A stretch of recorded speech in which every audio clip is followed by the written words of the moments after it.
Welcome, everybody, to the Pain Treatments That Work online video series 2.0. And today we have Marzi O'Bryan, nutritional therapist. And Marzi is going to show us about organizing our life with a healthy lifestyle, to eat right, how to organize our meals, how to feel good, help brain health, as well as reduce pain and inflammation. Welcome, Marzi. Hello, everybody. Well, Marzi, let me tell the audience a little bit about you. So Marzi O'Bryan is a qualified nutritional therapist who graduated from CNM, the College of Naturopathic Medicine in Dublin, Ireland. And she is the founder and owner of Can Do Nutrition. Marzi has worked in the making of the amazing The Betrayal series as an ancillary agent for Dr. Tom O'Bryan and for Julie Matthews in Nourishing Hope for Autism as social media content coordinator. And Marzi's main interest is to help and educate clients with creating easy to follow plans, and also through talks and workshops she runs to make nutrition more understandable. Marzi has a strong passion for nutrition and found out that knowing the right foods and the wrong foods by someone can dramatically change their life, improve physical and mental health, and prevent from many serious future diseases. She has always treated a person as an individual with unique biochemical structure. Her passion mainly is autism, food sensitivity, and autoimmune diseases due to her own past health situations. Well, welcome. It's so great to have you, Marzi. So let's get talking. I want to hear about you, and let's start with your healing journey. Sure. My healing journey, it was, I think, 2009. I was living in Dublin at the time. And it was a big deal about free smear test. Excuse me. So I thought, why not? It's been a while since I had a smear test. Is it the same? Is it pap smear in America? Is that right? Yes. Right. And I was surprised because it came out that I've got cancerous cells on my cervix. So the doctors and the nurses, they basically signed me up for 6 months checkup. So every 6 months, I was going there to do another smear test, sometimes a little biopsy.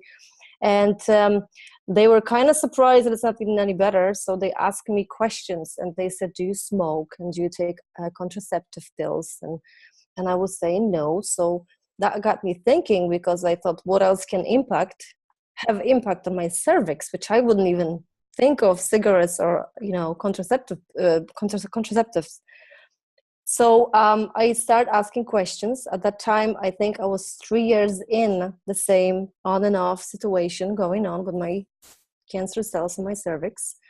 I got the LEDS procedure done, which basically I was in 10%, excuse me, of unfortunate patients where the cells, they grow back cancerous.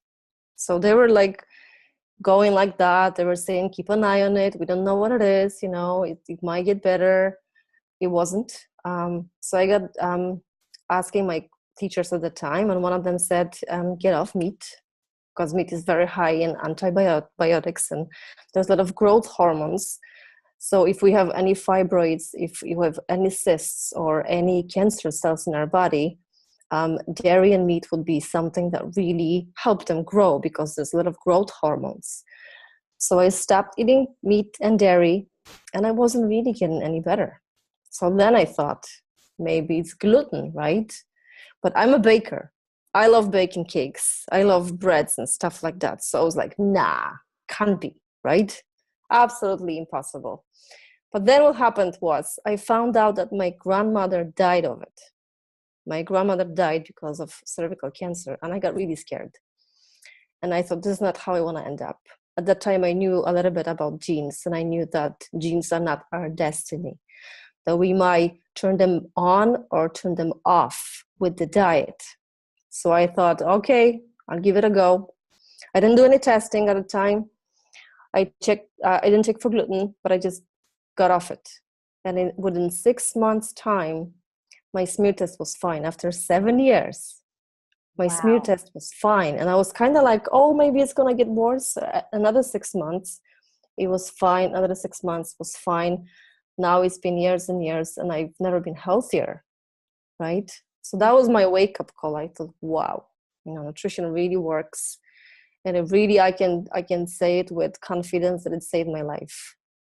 Wow, that's quite an amazing story. And then you've had clear pap smears ever since? Absolutely. I had my last one a couple of months ago, and there's absolutely nothing. Even my doctor, hearing the history of my health, he was like kind of going, no. And then he was really surprised because I even checked for the HPV virus, which I was positive years and years ago, because HPV virus might cause cervical changes. But it also disappeared. Like immune system, when it gets strong, it just fights whatever it's on our way. So it doesn't mean that I need to get a vaccination for HPV virus, because all of us, we have tons and tons of different viruses in us.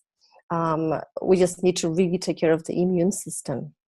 Right. So you basically got through the cervical dysplasia, the abnormal cervical cells, without any medication, without any electronic lead procedures, anything I had like one. that? I had one electronic lead procedure, but like I said, the cancerous cells, they just grow by cancers. So I knew there's no, I can't seek help within the medical, group with the knowledge that they have. Right. So with HPV, it's going to be that your immune system is fighting off this virus, right? So can you talk about how gluten can just keep triggering the immune system response and creating inflammation and problems, basically? Absolutely. So I think gluten is one of the most complicated protein in nature.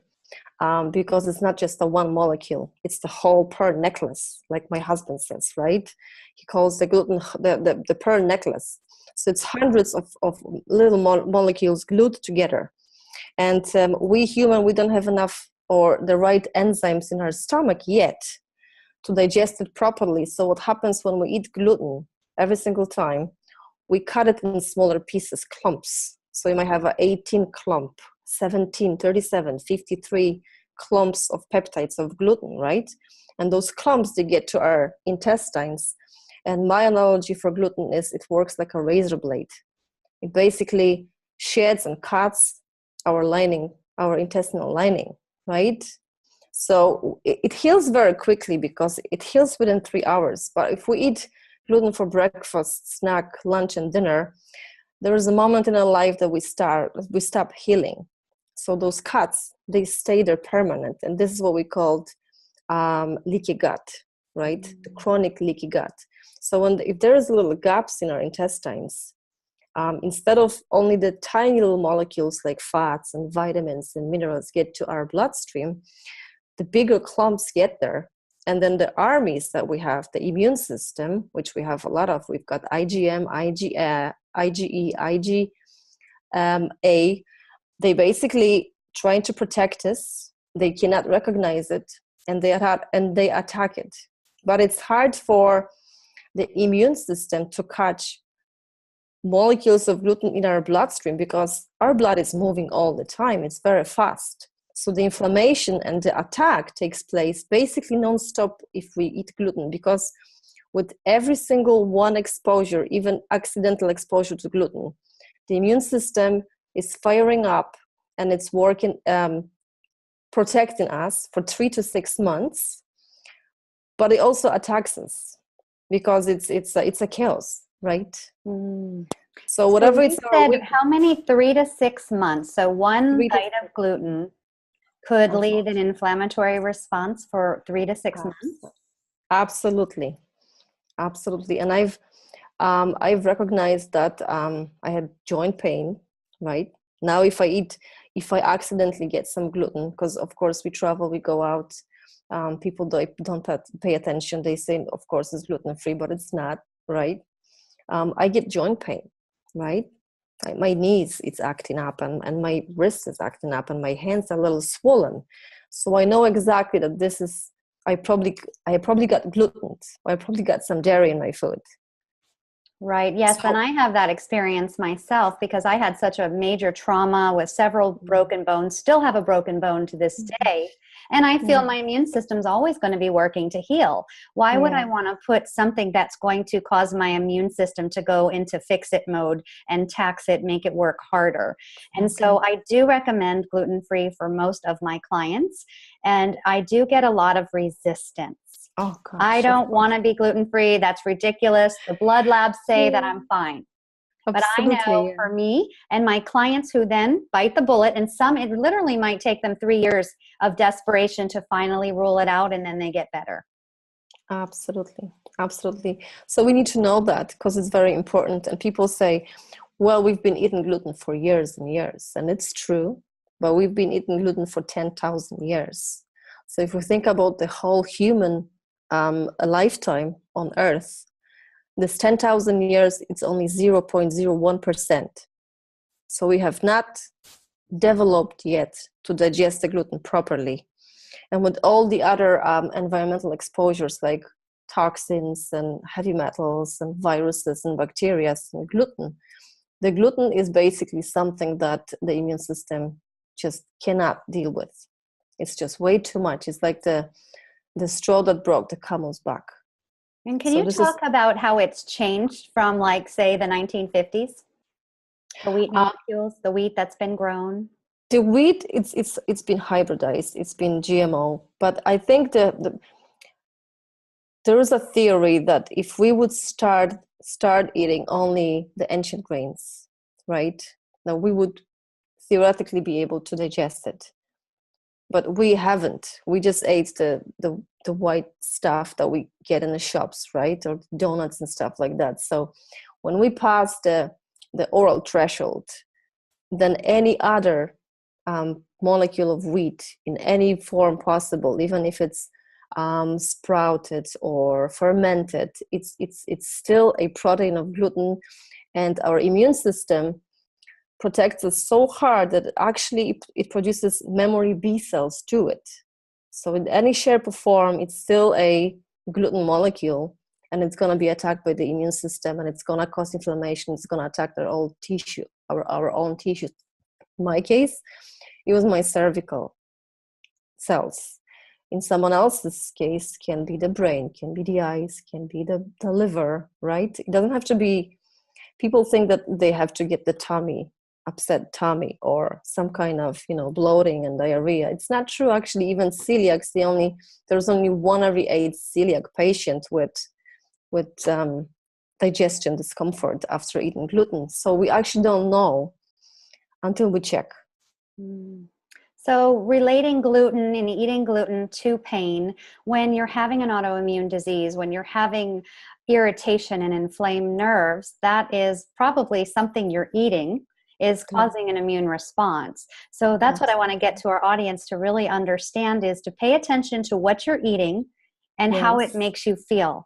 Because if you have a very chronic thing, if you can just clean out, and it takes Yeah. work, dedication, whether it's a brain injury and recovering from that, whether it's depression, whether it's severe arthritis, rheumatoid arthritis, there are things that can be done.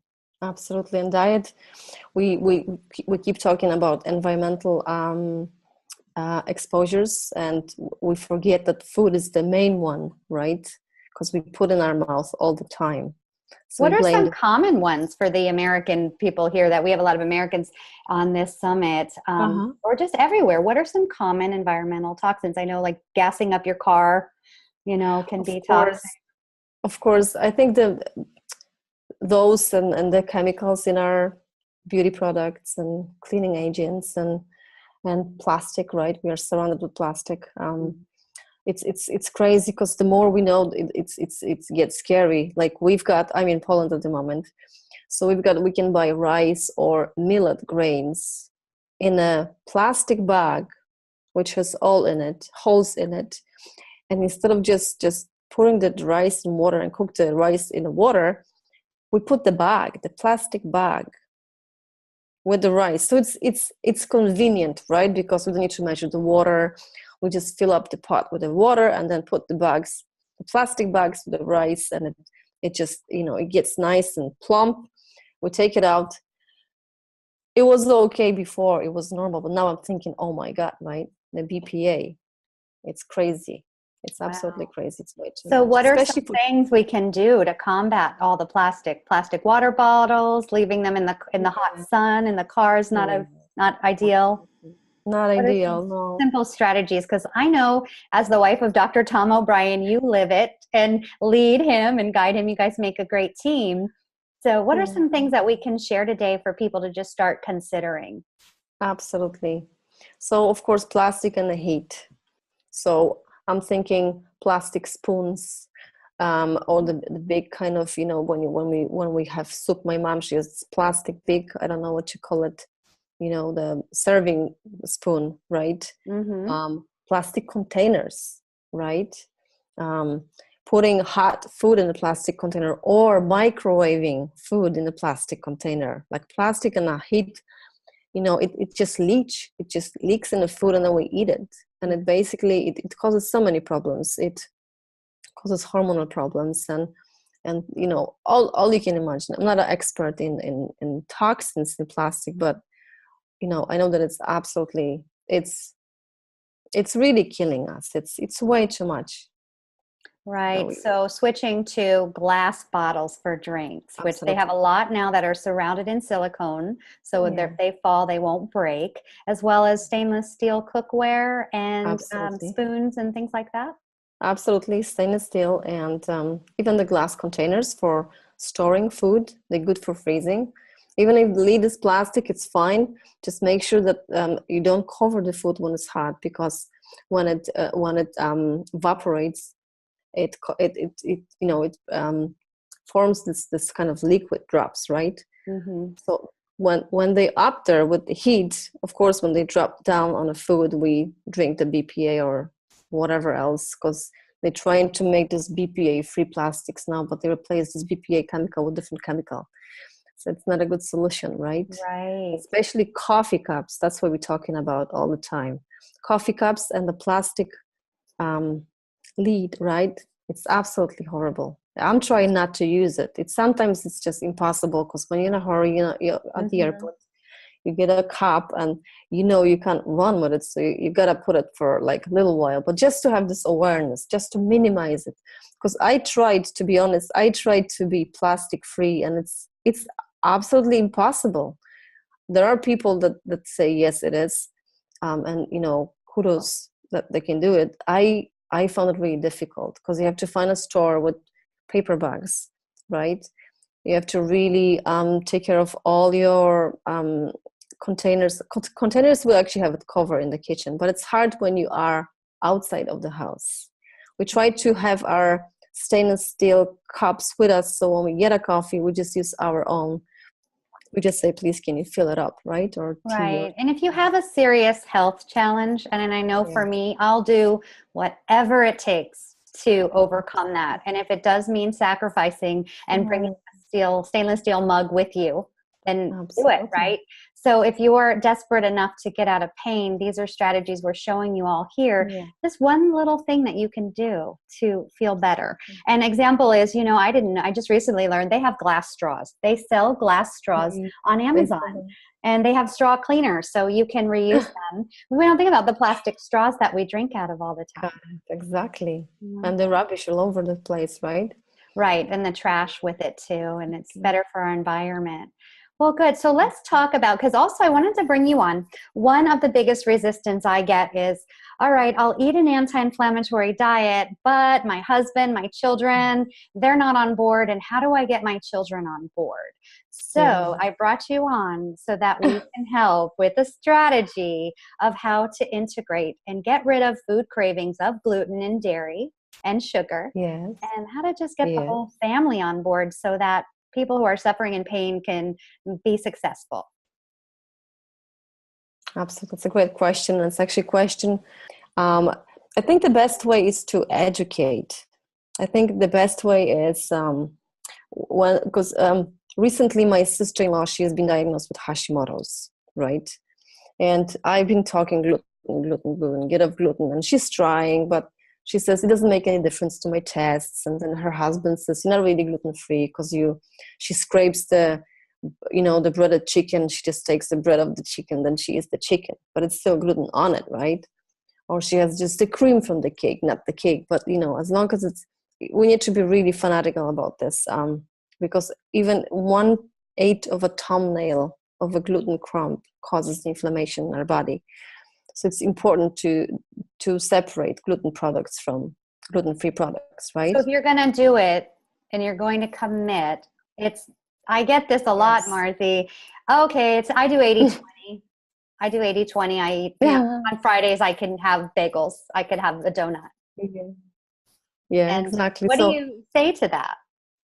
So then I said about the inflammatory cascade, that it really takes 3 to 6 months for the immune system to calm down. So even if you crave this little piece of bread and you have it, right? Even if you don't have symptoms, but you need to know that the inflammation is going on even after this one exposure for the next 3 to 6 months, right?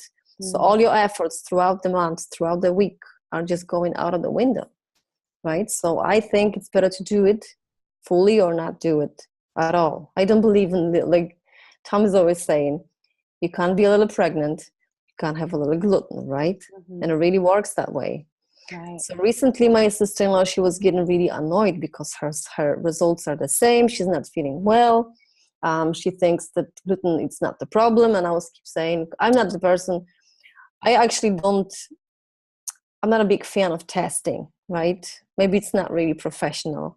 But I believe if you cannot afford testing or you don't want to test, just get off it. Get off it for 6 months completely, right? And then see how you feel. Because Marzi, a lot of people, they pay $300 for the naturopath to test them. And it's like, you're fine with dairy, you're fine with gluten. Yes. What do you have to say for that? Well, that's, we need to know about the testing as well. We need to know which tests are right. And we'll get into that. Yeah. Exactly. Because it's the different immune armies in our immune system, in our body.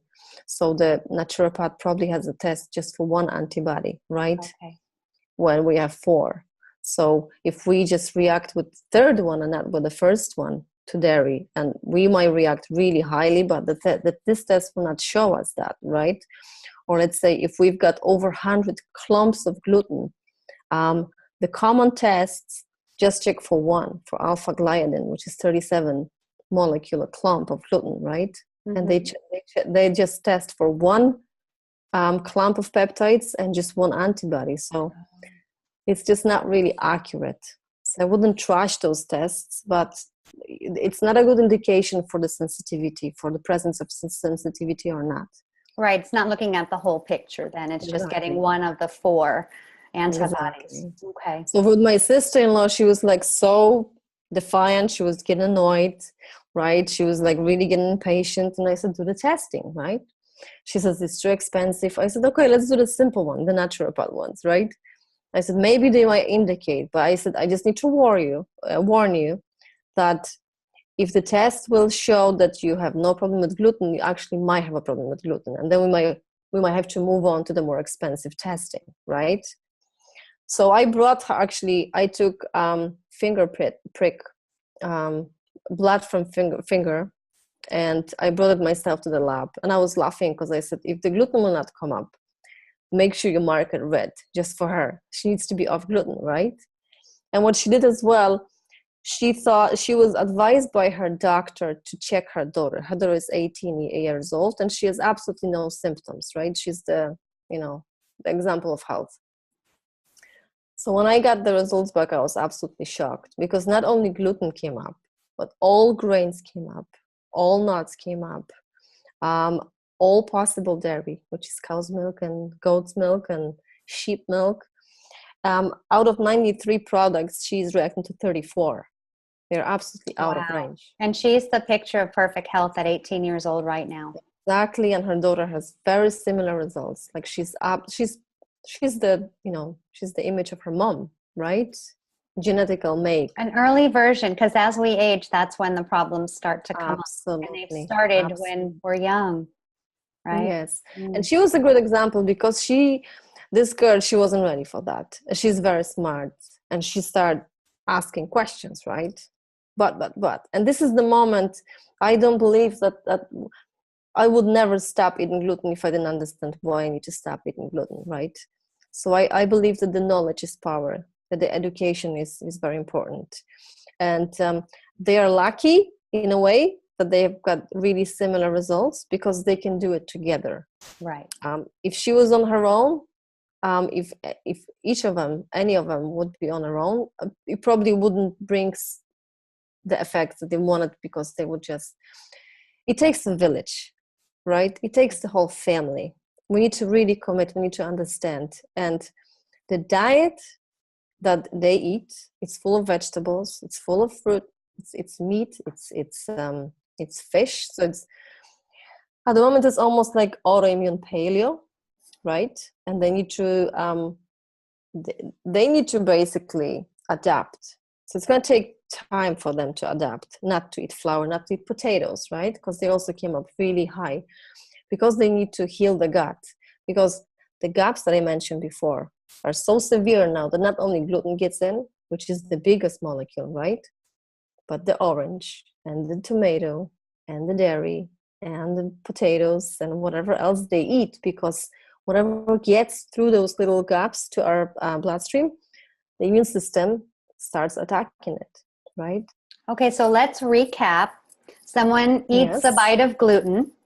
Those molecules, the proteins go in, and they act like razor blades on the intestines, creating holes and gaps. And then the food you eat, whether it's a piece of broccoli, could sneak out of those holes and go into our bloodstream. And just like we have a cold or a flu and the immune system responds, it'll respond to that piece of food in our bloodstream. Yes. Wow. Absolutely. Excuse me. And my sister-in-law was like, I've been told to eat Brazilian nuts and I'm so allergic. Like, you know, they were actually the highest. And I said, this is why they came up, because you eat them a lot, right? It makes sense. So we should be happy. Well, good thing is that the immune system is healthy and it's working, right? That's the good news.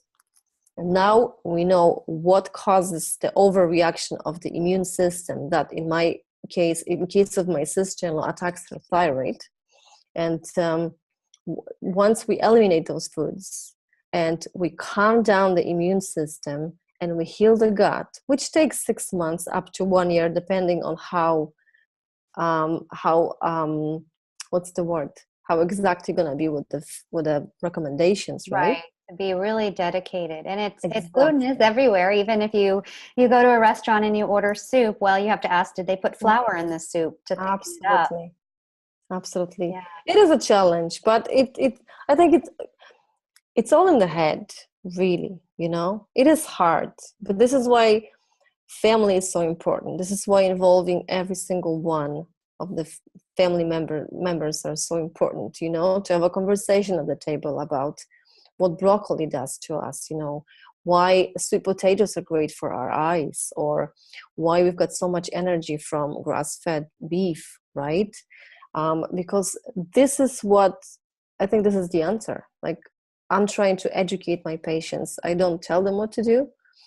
I show them what's going on, and I explain what these products do to them and what they have to do.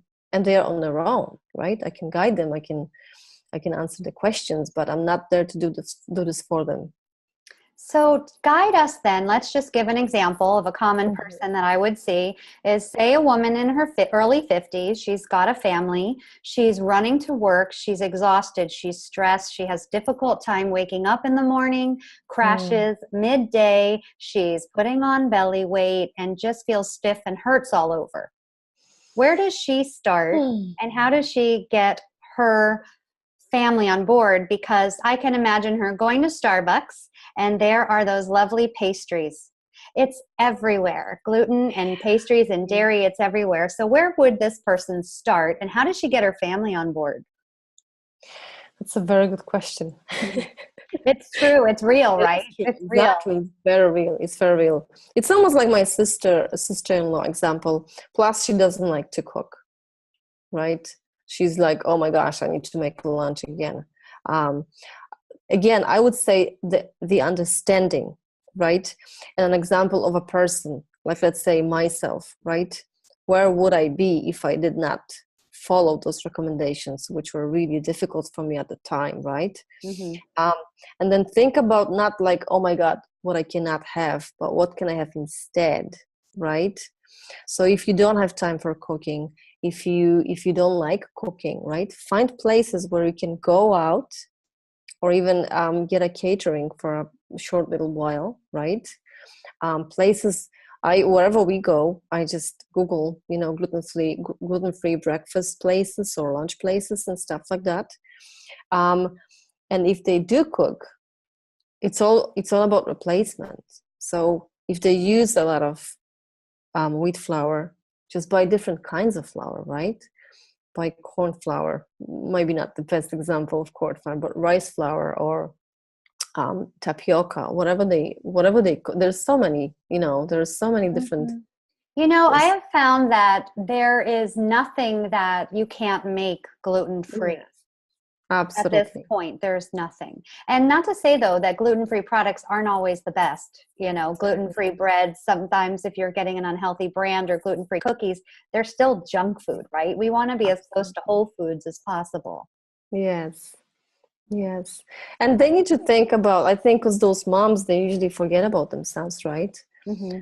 They do everything for the family. So they need to think about how my changes will impact my family, right? Right. And if they're kids, like I know you specialize working with children with autism, but if their children are addicted to chicken fingers and breads and peanut butter and jelly sandwiches, that's something too. It's like, well, if you don't have it in the pantry, you're going to be okay. But women that I've worked with have a really hard time getting their kids on board.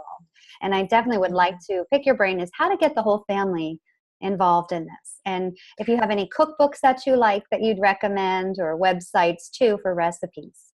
I think the extreme example is mom and dad got divorced and the kid has to be gluten free, right? And the dad is basically saying, no, it's not, it's not, right?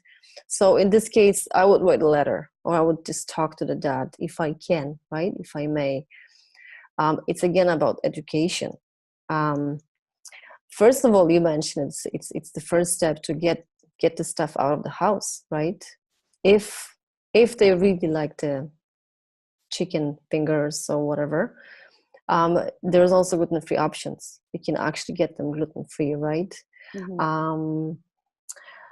Cooking websites, I like Krista's Orecchio, whole journey. I think that's her website. It's called. It's amazing recipes, really nice. And how do you Julie say her name again? Krista Orecchio. Orecchio. Okay. Orecchio, yes. Julie Matthews has many nice recipes for kids. Who else is there that I really like?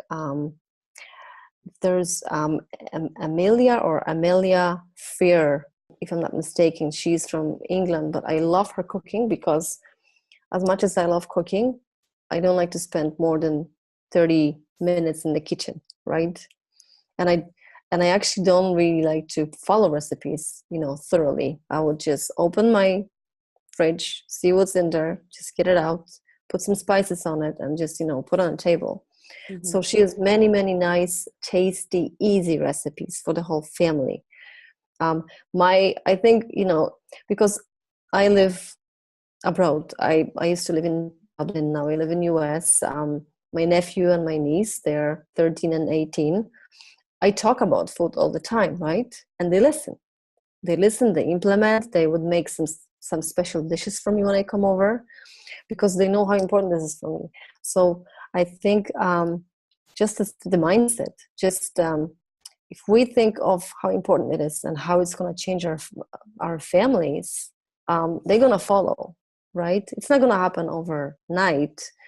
It took me as a nutritionist 5 years to get my parents on board. So they're gluten-free and they're dairy-free and they're soy-free, right? Well, congratulations. You got them on board. That's a challenge for us people who are, autoimmune, healthy eating, Exactly. So, yeah. So then I know another thing is cravings come up.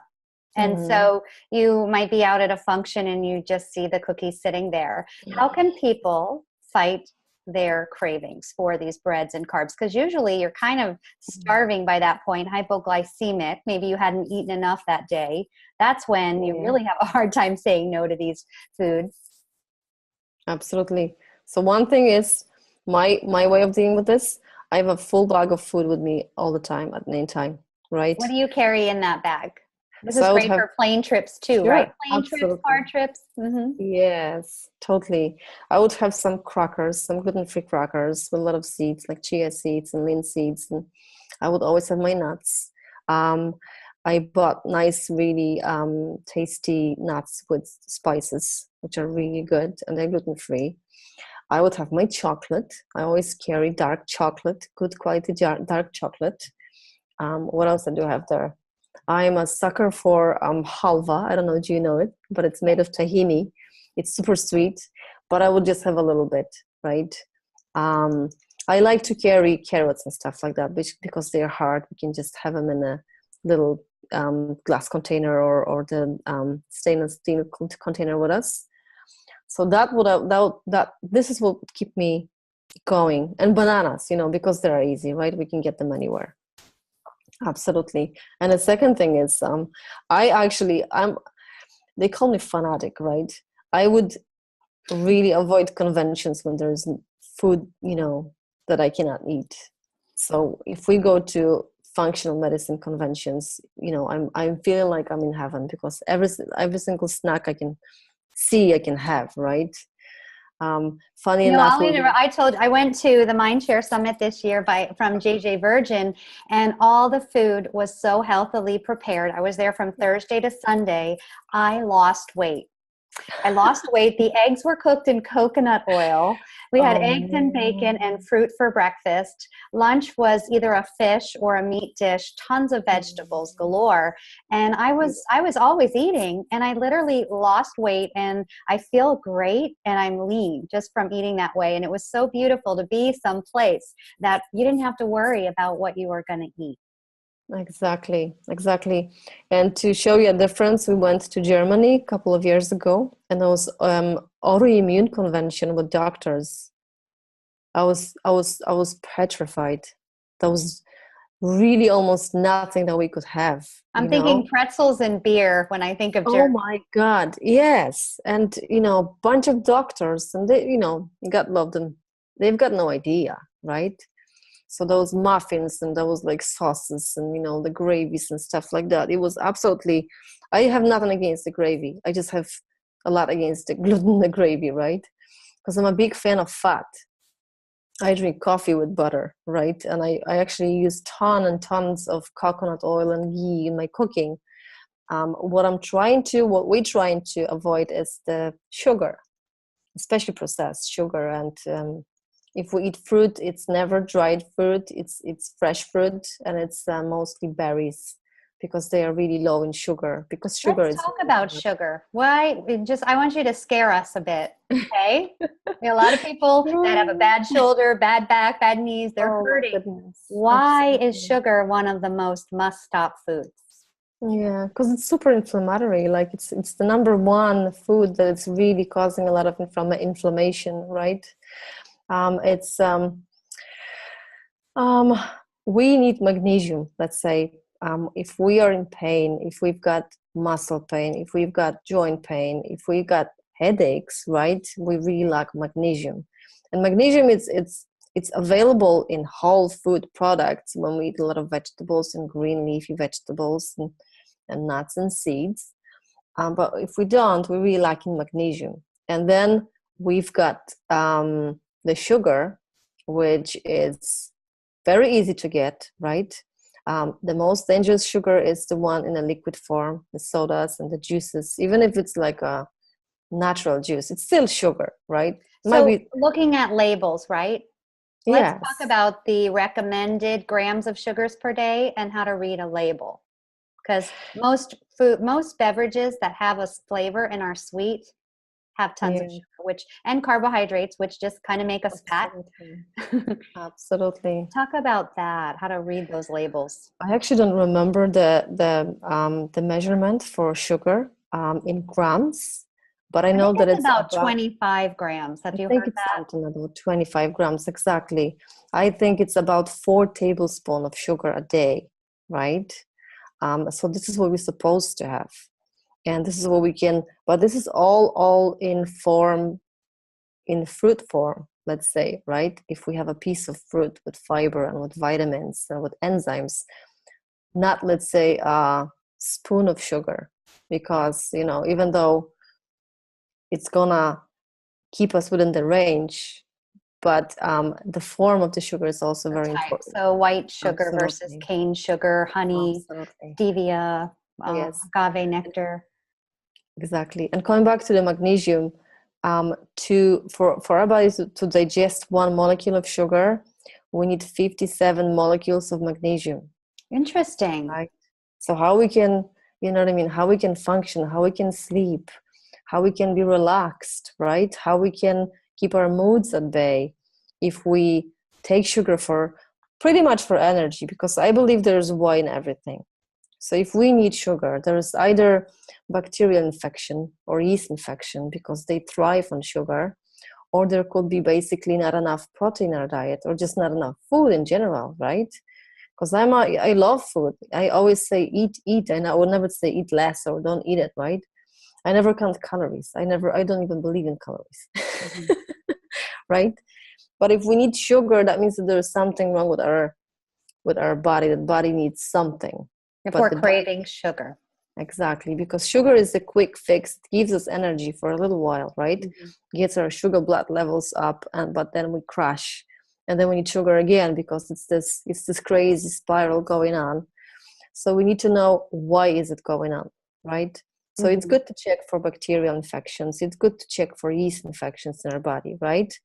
Maybe this is the little fellas in our gut that they basically scream and they dictate what we're supposed to eat, not us. Or it could be that what we choose to eat for breakfast, let's say, if it's cereal with milk, right? There is not enough or not a lot, or if any nutrients, right? It's not food that we actually will benefit from. It's again the sugars. Or even if it's toast with butter, right? It's still carbohydrate. It might not taste sweet, but even slice of whole grain bread would raise our blood sugar levels more than a Mars bar. So we need to be aware of that, So right? carbohydrates can turn into sugars? They are pretty much sugars, yes. Okay, So yeah, they good get to in our know. bloodstream, and absolutely. Same with potatoes, unfortunately. So potatoes, sweet potatoes not. Sweet potatoes are great because they are rich in vitamin A and they've got nice structure and they are very gut healing, and they keep our blood sugar levels in a nice range. Not the white potatoes. So, say for example, what would you recommend for breakfast? A healthy protein, healthy fat, and maybe half a sweet potato? Absolutely. So this is how our breakfast looks like. This is exactly what you've described. So we slice up the sweet potato. I just put in the oven with a little bit of salt, and maybe I just smear a little bit of coconut oil on them. And then I just grab whatever bunch of vegetables I have, right? If I'm really short in time, it will be like courgettes and some onions and maybe some peppers. And then eggs, fried eggs or boiled eggs, or whichever form you like them, and you'll be surprised. It's very filling. My parents, they diet is basically potatoes and gravy and piece of meat every single day for lunch, right? And they get hungry, so at 3 o'clock they've got the lunch. At 6 o'clock they're hungry, so they have coffee and they've got biscuits and they've got cakes, right? Because the blood sugar level goes down. When I cook up a big salad, make a big salad or cook a big nice curry, right? Not only they cannot finish their plates, but they're not hungry. They forget about 6 o'clock coffee and cakes time. So it's very misleading that the carbohydrates would give us energy. They will, and we need them if we do a lot of exercise, if we do a lot of physical work. Hmm. But they always have to be, or supposed to be, combined with some good protein and absolutely fats. Good. So, if you're having that afternoon crash, then it's good Yes. to start with a healthy breakfast with lots of Ah, healthy protein, healthy Yes, fat, and a healthy carbohydrate like a sweet potato. absolutely. And what about what I would like to hear some success stories, because we were talking and you've told me some amazing things about children that you've worked with, behavior changing, and how the families were impacted. Could you share some Yeah. success stories? Oh, absolutely. Um, there was a girl that I treat. She was, I think she was 9 at the time, right? And her mom, she suffers from MS. So we need to know that any autoimmune condition is not caused by food sensitivities, but if they are present and if the leaky gut is present, the autoimmune would attack our tissue. And like I said before, whatever is the weakest link in our genetical makeup, this will get affected. So the mom was MS. And I said, are you gluten free? She said, no, not really. And I said, do you know that you pass your antibodies to your baby in a pregnancy? So your daughter, I can see there, she might also be gluten sensitive, you not even know. And then she kind of stopped and she leaned over and she said to me, well, I'm a little bit worried about her because she gets sad a lot. And I was shocked because I'm thinking, Jesus, 9-year-old, right? They should be nice and vibrant and they should be happy all the time. So that convinced her to come to me. So we didn't do the test because they've done the test before. So I just educated them of how important it is to be absolutely compliant with the recommendations of the testing, right? And how absolutely important it is to get off gluten if there's any autoimmune condition, absolutely for life, unfortunately. But I don't miss gluten, right? And this girl, you could just see her thriving, right? She had colors. She got involved in cooking. She was understanding why. She was teaching her dad not to put cream in the scrambled eggs and not to put, cheese on her toast anymore. And I can see it on Facebook now. I think she's like 15 now, and it's just, it's just amazing to see. This is why I'm so passionate about children's health, because if we can help them to move on with the life from being depressed at the age of 9 to be vibrant 15 years old, this is all what it's worth, right? And what about behaviors? So children that might be having an ADHD, or if they're autistic and they're biting themselves, they're just frustrated. What are some symptoms of, hey, you got to look at the gluten thing? So the extreme example of my little patients was a boy. He's 3 years old, and I just saw on Facebook basically a picture of his thumb, and it was just a thumb, and right here there was a big wound. So this kid was keeping his thumb in his mouth, and he was biting on it every single day. So it never healed, but I actually, it makes my stomach squeeze, because not only because of that, because that looked, horrible on its own, but I'm thinking in how much pain this child is, that he's biting the same wound, like how painful this is, but he's trying to cover up something else. And he's autistic, so he cannot tell us what's wrong and, why he's suffering. We need to know as well that with food sensitivities, headaches are very common, right? Joint pains. I hear, and, I need to shut up because I tend to talk to people, right? How about you get off this and that? That might help you. But you know what? You do that, right, Marzi? Because you have seen huge transformations in your own life, your client's life, and you're involved with the doctor.com, the dr.com. So you're seeing success stories all the time. I'm a success story. So I really want to have you here today to just inspire. Thank you. So with that boy whose nervous system and he's clenching and biting, which is common, even regular kids who are fidgety, chewing on their hair, biting their cheek, and biting parents, because there are kids out there who are biters or biting the other kids in the class. What happened to him? So I thought, why is he in so much pain, right? So I contacted the mother and I started working with her, and she said this kid is gluten free, but this kid was on cow's based formula, right? Milk formula.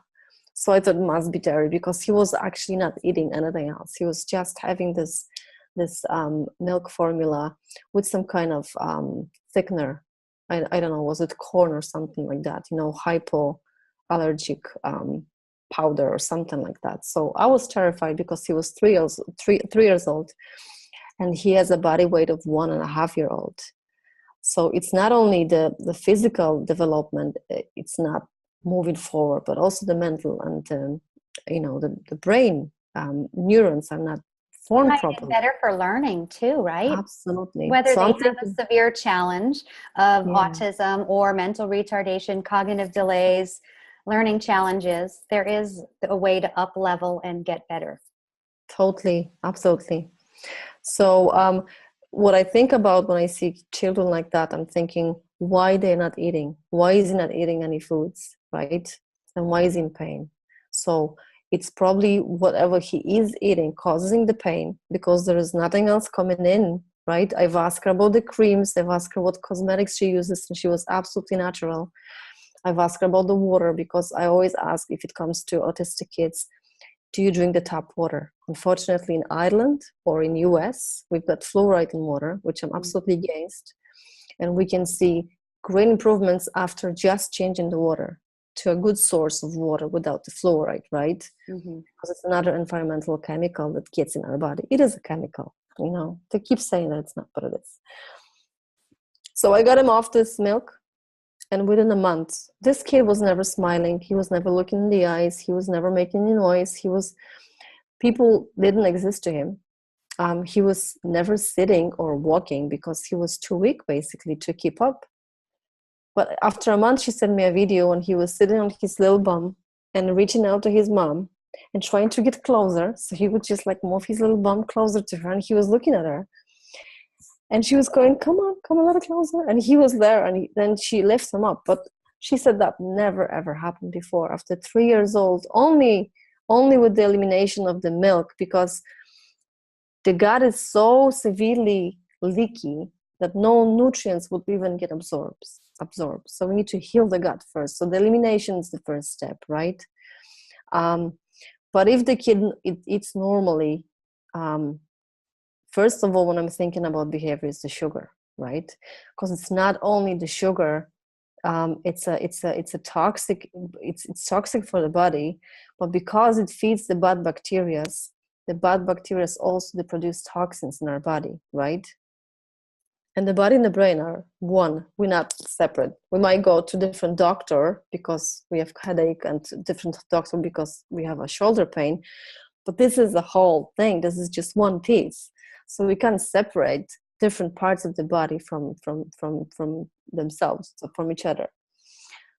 So sugar is the number one thing to eliminate. All the ingredients that we cannot understand, right? Yeah, so sugar, gluten, and dairy. So if you're Yeah, a parent and that's number one. you're having, a child who's having absolute terrible behaviors, acting out in classroom, defiant at home, not doing their chores, and you need the help, life is stressful, why not really dive in and make a commitment to change your diet, change your nutrition? Because Marzi and I both have seen in our own lives and the people we work with huge changes. Absolutely. Gluten, dairy, and it's difficult, but it's doable. Mm-hmm. If you're not sure, you might test your kid, find out which tests are the right tests, right? The good tests would show you the 4 different antibodies and all possible forms of, because now the tests, they also check for cooked and raw foods. That's also important. But with the kids who already have behavioral problems and ADHD, their diet's already limited, usually, right? And if we look at what they eat, it's carbohydrates. Mm-hmm. Like the kids, they crave dairy, they crave bread, they crave crackers, pretzels, potato chips, because this is the crazy cascade that's happening when we eat those products. Because the body, first of all, it's hungry, right? Because we may feel full after eating a piece of bread, but we're not getting anything good in our body. And we need to think that those kids, they're growing, right? They are formed, and they're not formed from the air. They formed from the food they eat. So whatever it says, you are what you eat, Mm-hmm. they definitely are what they eat. So if you don't want to take care of your health so much, but think about your child, think about what you are making this child with, right? Are you gonna give him a piece of, toast with peanut butter and some cornflakes? Do you think his brain is gonna work properly and it's gonna be fully isolated with myelin sheets so he can really be sharp in school? Or give him a piece of toast? And every single child with ADHD, every single one improved on gluten-free diet, Wow. because there is hypoperfusion. There is not enough blood flow in the brain if we eat gluten, even if we're healthy. Not all of us, but definitely children with autism and ADHD, they don't have enough blood in the brain. So they don't pay attention, right? They forget stuff. They are airy. They not look at you, right? You And tell them adults something. too, though, right? Yeah. Oh, Okay, gee. so let's Absolutely. paint a picture. Okay, let's do this. So, Cool. I had a brain injury. I'm going to talk about what I eat and how I am. Right? I'm like limitless energy. Right? I have to tell myself to slow down. So I had a brain injury, many broken bones, a lot of scar tissue, still a broken bone. I choose Wow. to be gluten, dairy, and I cheat with sugar here and there, but I have an abundance of energy, ready to jump out of bed in the morning. Wow. I start with a healthy breakfast with 2 eggs, half an avocado, and a vegetable. And I Mm, hydrate, hydrate, hydrate. I eat a protein and a vegetable for lunch. And I am so satiated that perfect. sometimes I feel like I'm not even hungry, that I need dinner, and I have to say, okay, come on, eat. But I have tons of energy. My sleep is great, it's balanced. And I don't have to reach for. I have the solutions, because there's the mindset too. I'm going to feel guilty if I eat 2 slices of cake. But And you know how you're maybe the gonna feel person's eating exactly. those things because they haven't started their day off right. Yes, So let's absolutely. paint a picture, because you overcame the possibility of getting cervical cancer just Yeah, by changing your diet. That's huge. thank you. It is. So it is doable, guys. It is doable. It's hard. It's not easy, but you gotta think of living living. I mean, like in one piece, whole foods. Like Phaedra mentioned, the avocados. At least one a day. We need good fats. We need good nuts. We need good seeds. We need zinc. Supplements are okay. And I do recommend supplements to my clients, because they usually come to me when they're absolutely depleted in them, right? Mm. So to put the balance, to put the nutrients to the levels that I require, they need to supplement for a little while. But basically, foods in the first place, right? We need to think about, if this stuff that I'm having in my hand, what will this give to my body? Is there sugar and colors and artificial sweeteners or whatever else is there, right? What nutritional value of this food is, and what it's going to do to my body? Is it going to cause inflammation, or is it going to put the inflammation down, right? And I I don't know. I think it's a no-brainer.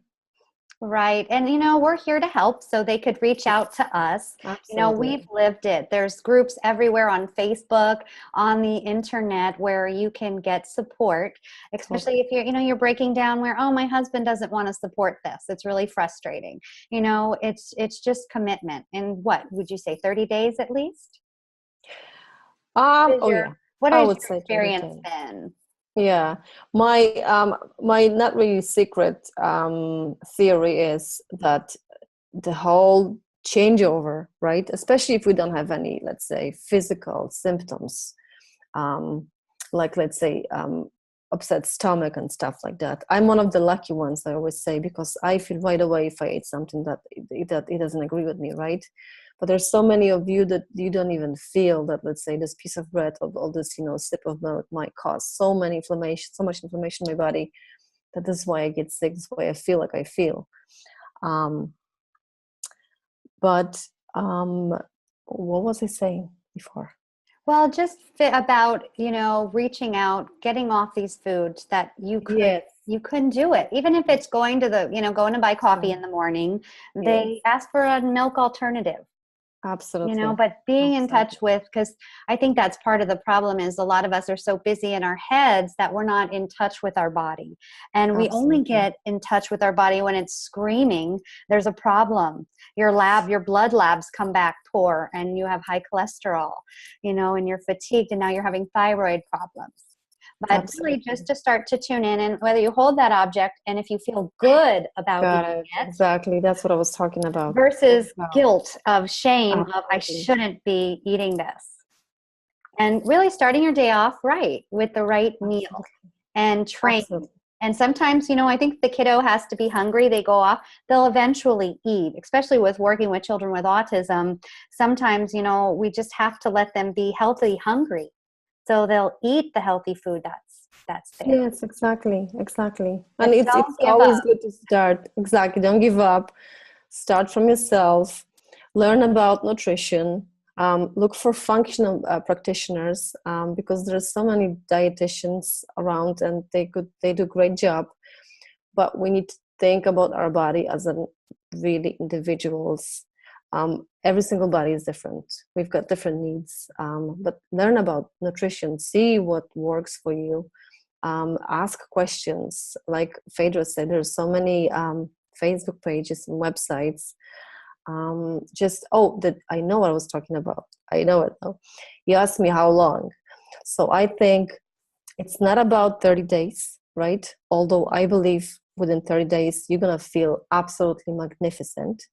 But it's about slowly changing your lifestyle, right? Because the diet isn't a quick fix. It's a way of living, right? Um, because you can't think that you got here with this, let's say, condition that you are in, with low energy, with not sleepless nights, or with pain, or with ADHD, like in kids example. You got there because of the lifestyle you've had. So if you want to be healthy, you can't just jump on the good lifestyle and then jump back to the bad lifestyle and thinking that you're going to be fine. You're not going to be fine, right? Our body is like car engine. So if we know what's good for the car, if we know that I drive diesel, I cannot put petrol in it because it's not going to go. So it's the same with our own bodies. And to give you more courage, it takes 8 months for fully committing and for fully implementing the changes that we need to implement. So because you're going to go out, you're going to meet people, you're going to have this little, oh, I have this, or you're really going to get stuck in some place, there's nothing else to eat, you're going to have a sandwich, right? But the awareness of it. If you knew it will help you be better, wouldn't you do it? Exactly. Like a Exactly. magic pill. The Exactly. magic pill is the nutrition. Don't beat yourself up if you're going to have a weaker moment. We all do. We all Have a do. weaker moment. Absolutely. We're not perfect, right? But just think of it as of a lifestyle change, and think of it how much benefits you might get, and you will get because of this change. And it really takes 8 months, right? Because a lot of people, they expect, oh my gosh, I need to do it today or tomorrow or in a week. I need to be completely free and converted to a gluten-free diet. It does take 8 months. And you know what a good strategy I would say is, because I could see it happening. Oh, I'm going to my son's soccer game. And Yes. there's the snack vending machine there. Vending machines are awful sometimes, or the snack reception there. No, bring healthy snacks of nuts, healthy meats, from lunch meats, perhaps olives, things like that you'll have stocked on hand, and you can reach into your bag. If you're at a baseball game, reach in and eat your healthy snacks first. And hopefully you won't Exactly. want those things. If you're traveling in the car, it does take planning. Exactly. It takes planning. When I was working, I used to work on a gas station, and I would carry 8 pieces of vegetable and fruit with me to work, because I was keep bragging about it. I was saying, you have to have your 8 fruit and vegetables, right? And I was surrounded with sweets and with stuff that I'm not supposed to have.